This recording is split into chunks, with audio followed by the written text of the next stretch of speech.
All right, good afternoon, everybody. This is the Fantasy Sports Boss. Happy New Year. And yes, January 1st live stream. I want to jump on here because I know a lot of you missed the live streams during the course of the season. I do apologize for that. But like I said, once the new year started, I would be able to do live streams going forward. And there's going to be a lot of live streams and podcasts throughout the course of the offseason and then leading into the new fantasy football season. So remember, if you're new, hit that subscribe button. All right. And also, if you want to send me some emails, I'm taking questions for future podcasts, rangerfan28 at yahoo.com. Just identify where you're from, your name, whatever question you have, and I'll use it on the future podcast, rangerfan28 at yahoo.com. And so I released a podcast this morning about the quarterback position in 2024 fantasy football and my thoughts on that. And, I'm just for those who didn't see that, reiterating again that even for next season, for me, it's all going to be about waiting until the third round to take a quarterback, hoping, to choose between Jalen Hurts, Patrick Mahomes, in that third round realm. I don't think Lamar Jackson, Jaden Daniels, and Josh Allen will make it. Maybe one of them will. With Mahomes and Hurts in the third round, I would certainly look to draft one of them.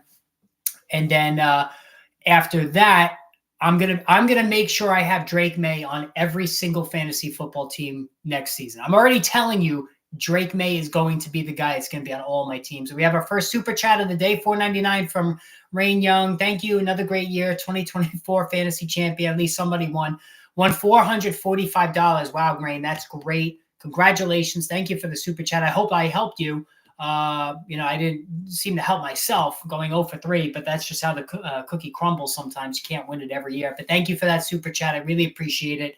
But yeah, like I said, Drake May is going to be on every team that I possibly could have him on next year. He ran for over 400 yards in what really amounted to 14 games. And I think that the Patriots are going to make sure whether they draft Travis Hunter, sign some T. Higgins. Like T. Higgins would be the perfect person to add to that New England offense to give Drake May that number one guy. Drake May has all of the traits you want for a second-year breakout in fantasy. All right? So all of that is in play for next season for him to be a stud. You did help me. Justin Jefferson, Devontae Smith. Hey, listen, I did have Josh Jacobs, so I'll give I'll take some credit for Josh Jacobs. Justin Jefferson was fantastic.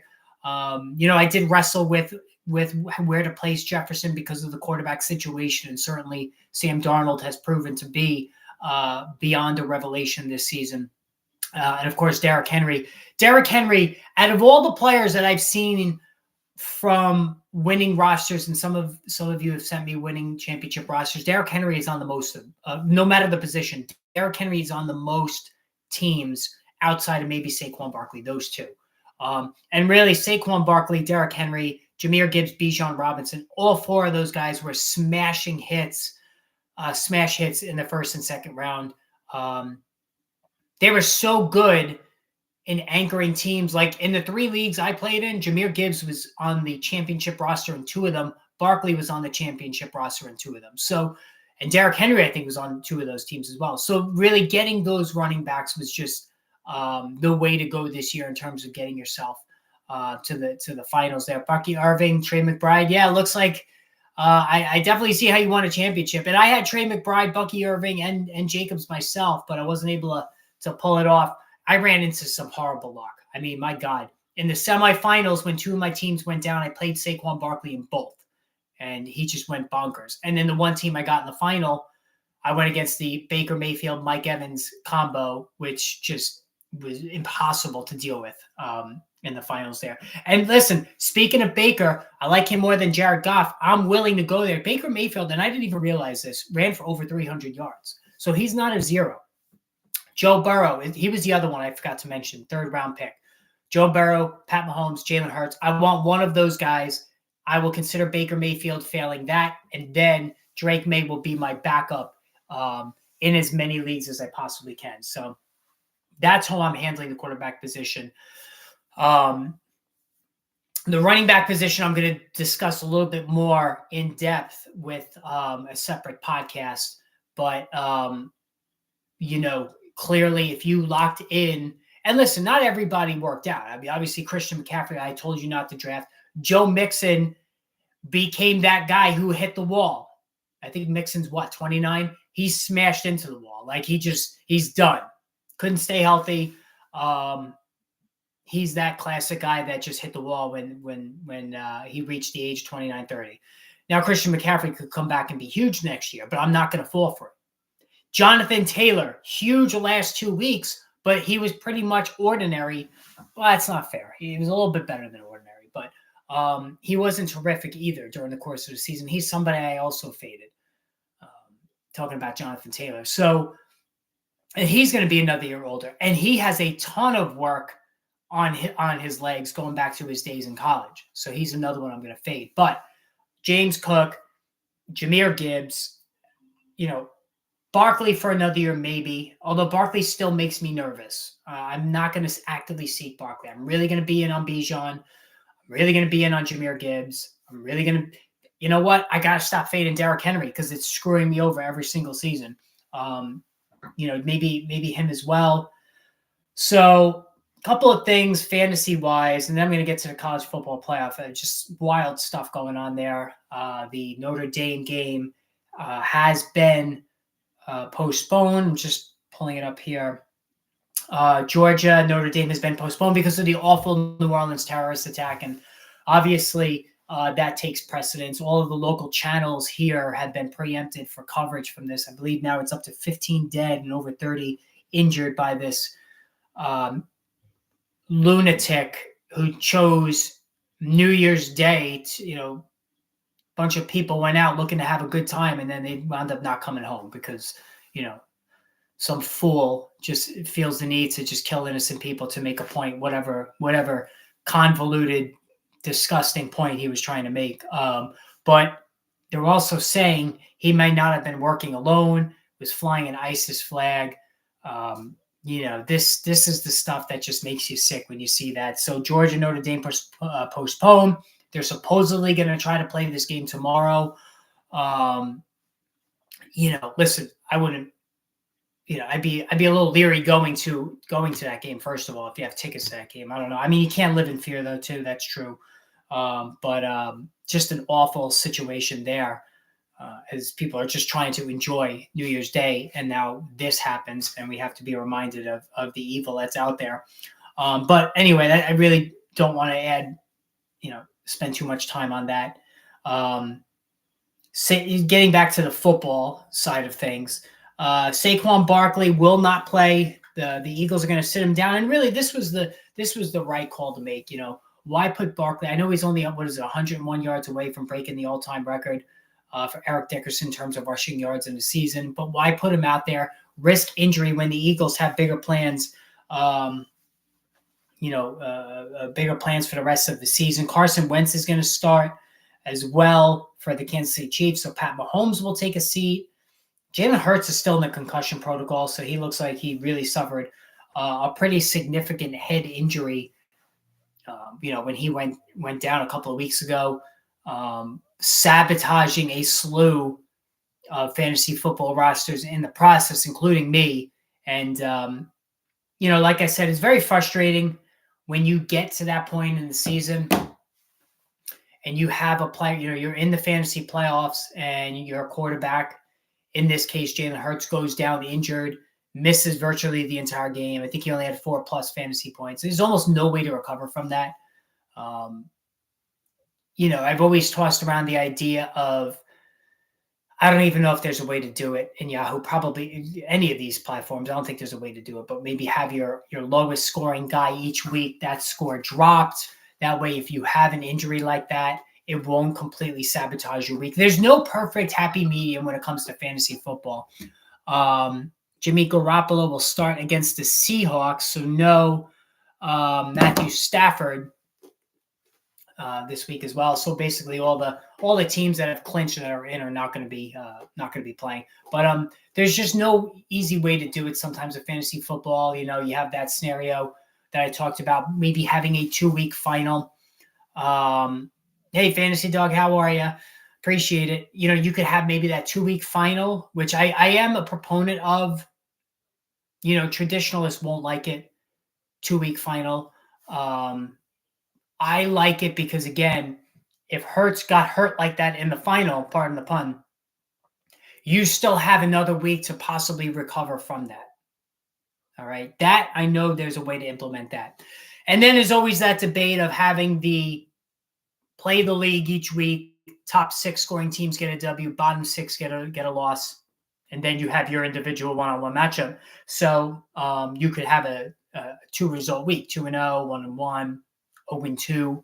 So it avoids that situation where you outscore. The most frustrating aspect of fantasy football outside of the injuries is when you outscore the entire league except for your opponent. So if you have that addition to your league where you play the league, top half get the scoring team that week, get the victory, bottom half get the loss, I think that's a good way to minimize the damage on it. Because a lot of times too, if you look at teams that miss the playoffs in any fantasy league, the points scored against them, let's say it's a 12-team league and 6 get in, 6 don't. The 6 that don't get in, I'd venture to say 4 of them were the top 4 with points against. So that goes a long way. The luck factor of it goes a long way in deciding who's getting in and who's not. So if you implement that scenario I talked about where you play the league, and I know Yahoo does this, it's an additional cost, then that helps to mitigate that issue at least a little bit. And I, for one, am a proponent of that. I've been trying to implement that in the Friends and Family League for years, and it just doesn't get the votes to do it. My Friends and Family League is a 10-team league, 6 votes to pass legislation. So if you introduce it, you need 6 votes to get it done, and it hasn't passed yet. So, and now, there was another issue that came up. I don't know if you guys ever have this problem, but the Friends and Family League that I'm in has been, we've been doing this for 20 years. Somebody brought up the idea of making it into a keeper league. And I said, absolutely not. This league was founded as a non-keeper league. Yes, Fantasy Dog, it does. You have to pay an extra $20, and it's an add-on to your league. So the add-ons are 7th playoff team, which is cool because then only one team gets to buy and the other 6 make the playoffs. So that's one thing. Additional positions. I don't know what those positions are, though. That's also an additive. And playing the league. All right. So it's like Fantasy Football Plus, they call it, I think, where you can play the league. And then the top half, like I said, get the W, bottom half get the loss. So, yeah, I mean, there's just a lot of things fantasy football wise that that's what I was talking about, the keeper league. I said, absolutely not. We're not doing this. The league was founded to be a redraft league. And I don't like keeper leagues in fantasy football. All right. I don't know how you feel about that, but I can't stand keeper leagues in fantasy football. I can't stand keeper leagues, period. Because, if you hit on a guy drafted in the 9th round, great. But that skews the league for the following year. You should start redraft every year. All right. There should be no keeper leagues. You shouldn't be able to have like Chase Brown, for instance. I think he was probably drafted in like round 11 in your league. He's going to be kept in almost all leagues because he was drafted in round 11 in the majority of leagues or even thereafter. So that's going to greatly skew things in the league in the favor of that owner. Now you could say, oh, well, he had the foresight to draft him, and that's fine. But right off the bat, this guy has an inherent advantage, especially in a money league. I don't want to start a season where a guy has the advantage over everybody else to that degree, because that's a pretty big advantage with, Chase Young and the value that he brings at that draft spot. So I'm not a fan of that. All right. So the only things I do like, I like the 2-week final. I like the 3 things. I like the 7 playoff teams out of 12.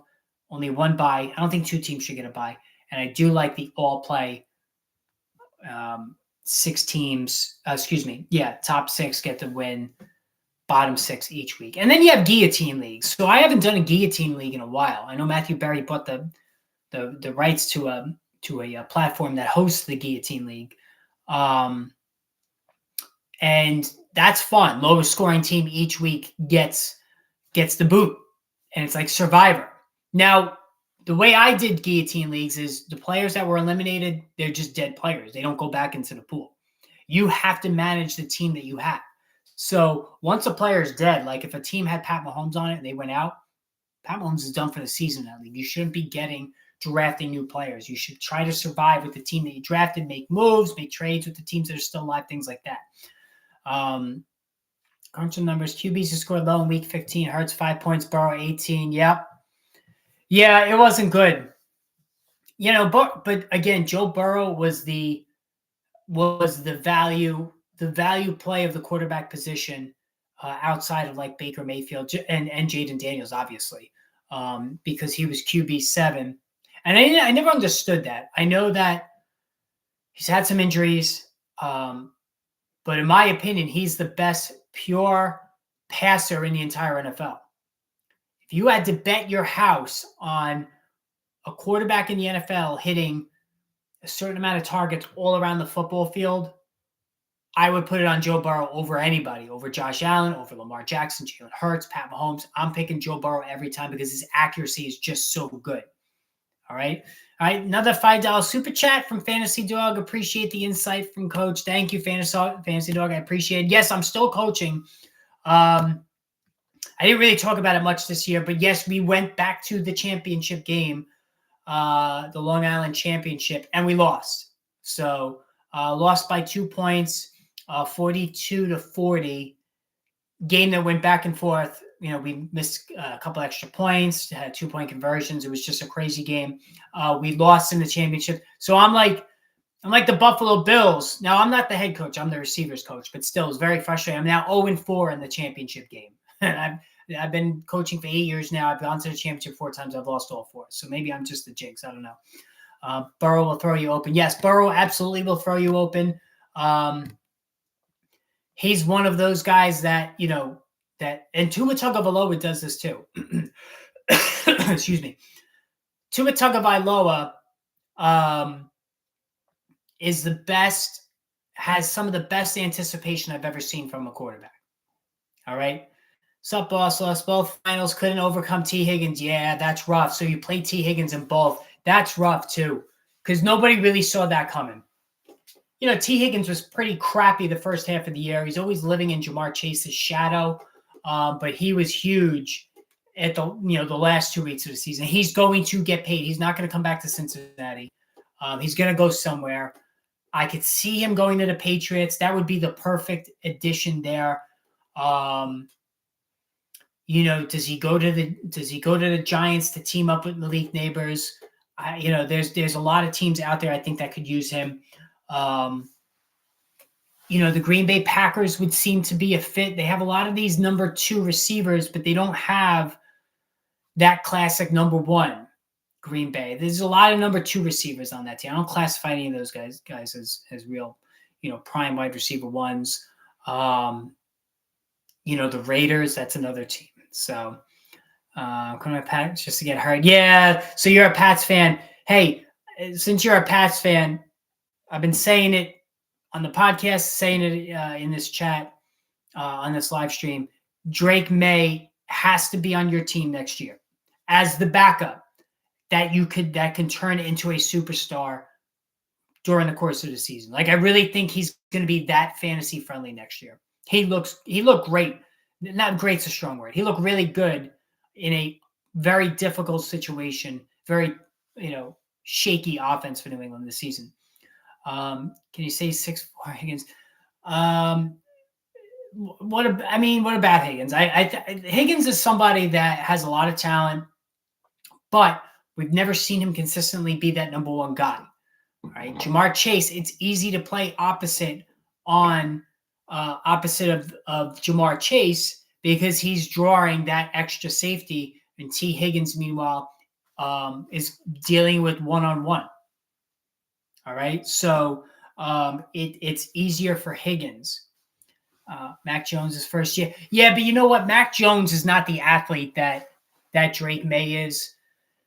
Mac Jones is also very immature. He comes from privilege. He's one of those. He's like Josh Rosen. Johnny Manziel was like that as well. Coming from privilege, little bit of a baby, can't deal with when things go awry. I don't get that sense from Drake May. And Drake May is a much better athlete than Mac Jones, for sure. But you're right. And Mac Jones, down the stretch, he actually played pretty well for Jacksonville there. And how good was Brian Thomas? How good were the LSU guys? Man, Malik Nabers and Brian Thomas. This looks like the Jamar Chase, Justin Jefferson, LSU dynamic duo. All over again. It looks like the same scenario. God, LSU right there with Ohio State, they know how to to develop wide receivers. Ohio State, Garrett Wilson, Chris Olave, Jackson Smith-Njigba. And speaking of Jackson Smith-Njigba, I got a huge target on him. I think Jackson Smith-Njigba is going to be a guy that maybe he should fall to the third round, fourth round in drafts. I'm all over him. Like Geno Smith had a good thing going with him last year. All right, we have a $10 super chat. Justin Livingston. Thank you, Justin. Very generous. You guys are very generous today. Happy New Year, boss. Won my first championship thanks to Gibbs and Laporta and Dynasty. Hope that you and yours are well. Terrible news and well. Yeah, that's a bummer on the day for sure, the New Orleans situation. That very well said, Justin. And I appreciate the super chat. Laporta came on. Gibbs has been a monster all year. And the kid from Boise State who's going to be coming out reminds me of Gibbs. So make sure you're all in on Jeanty there from Boise State. Laporta was a little bit of a maddening season for him. He didn't exactly bust the door down the first half of the season. Took a major step back point-wise, single-digit games left and right because of the development of Jameson Williams. Like, there's just so many passes to go around in this offense. And even Amon-Ra St. Brown, the touchdowns were phenomenal. Totally validating the double-digit touchdowns from last year. But you expected a little bit more in the way of receptions from Amon-Ra St. Brown. But Jameson Williams' development definitely impacted that. So happy for Bryce Young. LSU's wide receiver U for sure. OSU beats Oregon. I don't know about that. They got a lot of speed in Oregon. And as far as, I'll get to Bryce Young as well. Chris Olave, love the talent, hate the situation. I'm out on him next year if Derek Carr's the quarterback. It's just not working. And he's also one more hit to the head to possibly retiring. Laporta did come up big in the playoffs if you were able to get there because he was a negative the first half of the year. Now, Bryce Young, yes. Did the light bulb go on for him? Possibly. He's made it more of a conversation now with CJ Stroud. It's a conversation about CJ Stroud played poorly for large stretches of the season. And Bryce Young, the second half of the year, when he came back, and he's got the right coach who helped resurrect Geno Smith, helped resurrect Baker Mayfield. I think that the arrow is pointing up for Bryce Young. He was so accurate and so good at college. He reminded me of Tua Tagovailoa. I think Bryce Young is somebody that still has it in him to be good. All right. I think Bryce Young has the ability. He's got that quick release. He can diagnose defenses quickly. Has a head for the game. I think he's salvageable. But I mean, listen, it gets early quick. It gets late quick. Late early. That's the expression. I totally messed that up. For these young quarterbacks. I mean, just look at Anthony Richardson, right? Anthony Richardson can't hit the broadside of a barn right now. He's so inaccurate. All right. And Baker Mayfield. Yes, he is gangster. Baker Mayfield, my God. And he ran for over 300 yards. I didn't see that as part of his statistical equation this year. Baker Mayfield is a top 6 guy in all of fantasy football. Like he has validated everything about last season and then some. Jared Goff, same thing. Jared Goff has become a money quarterback. He still scares me on the road in bad weather, and they still run a lot. But I think that he's validated his place in the top 12 lexicon of quarterbacks. And again, doesn't always have to be running quarterbacks. All right? Doesn't always have to be running quarterbacks. That's I think that's done. All right, I think we can start opening opening up our minds to that, getting more of those pocket passers. All right. Forgot to mention I also had Baker and went against Burrow, Higgins, stacking the championship. Yeah. Wow. Yeah. You're lucky you survived that. I played Baker in the final against Baker in the finals with Mike Evans, but my opponent had both of those guys. It was just awful. It was just absolutely awful. Number one next year. Wow. I didn't even think of that. Yeah. Garrett Wilson. I don't know what does he want to trade? It's possible. Gets late earlier. Yeah. There it is. Yogi Berra. You're right. It also said 90% of the game is half mental. Number one next year.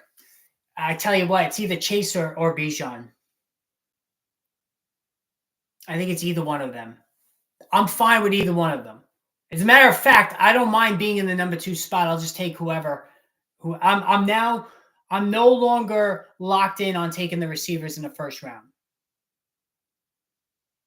I'm open on going the running back now. What happened to Aaron Rodgers? Here's what's funny about Aaron Rodgers. So his numbers, a lot of it comes down to coaching. He doesn't move as well as he used to, but his numbers compared to Patrick Mahomes are really not that different. If you actually look that up, let me pull that up now. I'm going to pull up their numbers. Aaron Rodgers and Pat Mahomes. So where is it here? Pat Mahomes. Why can't I find Mahomes? Yeah, so Pat Mahomes. Oh, this is a projection. That's why. All right, hold on. Let me get to the season total. All right, here it is. So Mahomes, 3,900 yards. Aaron Rodgers, 3,600, right? Rodgers, 24 touchdowns and 10 interceptions. Patrick Mahomes, 26 touchdowns, 11 interceptions. 307 rushing yards from Mahomes. Aaron Rodgers, 107. So, yeah, Mahomes' numbers were better, but he threw one more interception. The touchdowns weren't that different. So, I think, listen, the age comes for everybody. He doesn't move around well anymore. I think the Achilles injury, we talk about running backs. Look what it's done to the 2 quarterbacks that recently had it. Kirk Cousins, who got benched, and Aaron Rodgers, who hasn't played well. So, yeah, Mahomes. Yeah, Mahomes came up big the second half of the season. He wasn't really getting it done. He was barely actually playable the first half of the year. Like, he was just putting up between 15 and 18 points every week. It wasn't good, but then the second half of the season, it got going. And I tell you what, I talked about Jackson Smith-Njigba. I think he's going to slide into like the 3rd, 4th round. Xavier Worthy, the way they started using Worthy on those short dump offs and let him create, I think that is something that's very interesting to me for next year. Yeah, I lost the first. Oh my God, being a Giants fan is the worst. It really is the worst. Classy ownership, John Mara, but they don't have a clue. And listen, no NFL team is going to just light out. All right, we figured that out. These coaches are coaching for their careers. I get it. But man, if you're John Mara and you see that you had the number 1 pick and now you dropped to number 4, you won a game you didn't want to win. You have Drew Lock putting up 40-plus fantasy points. I mean, my God. And now they're in the 4th spot.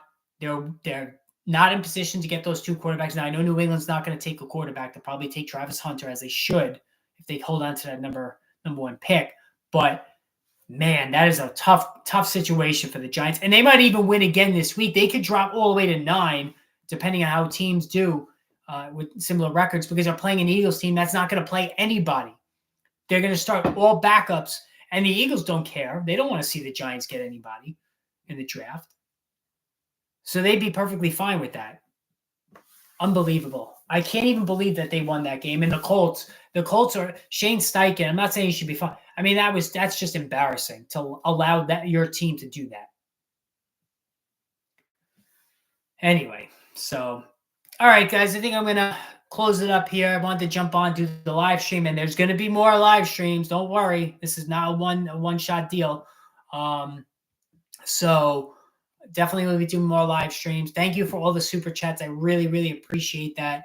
Very, very generous. Helps with the channel as well. And again, if you have any questions, shoot me an email, rangerfan28@yahoo.com. I will use them on future podcasts. So until then, guys, have a great day. Enjoy the football that we have today. And, Happy New Year as well. And hopefully we have some better days ahead after the unfortunate turn of events that we had this morning. So anyway, guys, have a great day, and we will talk soon.